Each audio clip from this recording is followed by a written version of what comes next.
ជំរាបសួរដល់ពុកម៉ែបងប្អូនយើងទាំងអស់គ្នាបាទថ្ងៃនេះខ្ញុំបានឡាយនៅទីក្រុងភ្នំពេញទីក្រុងនៅទីក្រុងហូជីមិញវៀតណាមបងប្អូន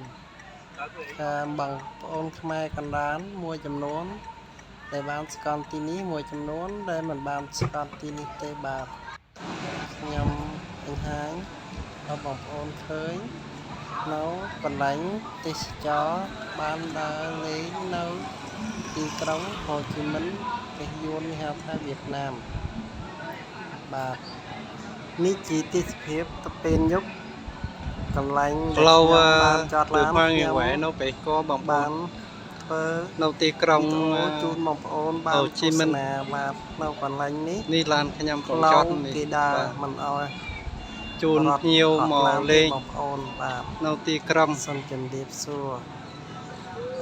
ទីក្រុងភ្នំពេញបងប្អូនយើងនៅទីក្រុងហូជីមិញប្រទេសនៅក្រៅប្រទេសក្តីបាទសូមអរគុណដល់បងប្អូនយើងទាំងអស់គ្នាដែលបានទស្សនាវីដេអូខ្ញុំបាទសូមអរគុណ